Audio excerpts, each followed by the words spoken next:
औरों में कहा दम था। অজয় দেবগনের এই স্ক্রিপ্ট নির্বাচনকে আমি কিন্তু কুর্নিশ না জানিয়ে পারছি না। খুব সুন্দর একটা স্ক্রিপ্ট লেখা হয়েছে।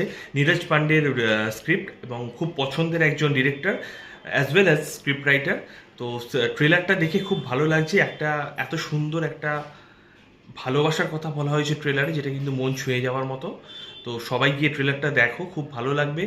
অ্যাজ ইউজুয়াল যে দুজন মুখ্য চরিত্র যাদেরকে ইউজ করা হয়েছে, অজয় দেবগন এবং টাব্বু, দুজনের কিন্তু একটা কেমিস্ট্রি কিন্তু খুব অতীতেও শোনা যেত, হয়তো সেটা কোনো রুমার্স হতেই পারে, কিন্তু যেভাবে সুন্দরভাবে ট্রেলারটা দেখানো হয়েছে, খুব খরচ কিন্তু নয়, কিন্তু যেভাবে গল্প বলা হয়েছে, যে হঠাৎ করে কেন তাদের মধ্যে এই বিচ্ছেদটা হলো, সেই বিচ্ছেদের কারণ কি, সেই রাতের ঘটনা কি, এবং ফিরে আসার পর থেকে, জেল থেকে ফিরে আসার পর অজয় দেবগন তার যেভাবে মনের কথা ব্যক্ত করছে, সেটা কিন্তু মন ছুঁয়ে যেতে বাধ্য, কোথাও গিয়ে ভিড় জারার কথাও মনে করাবে।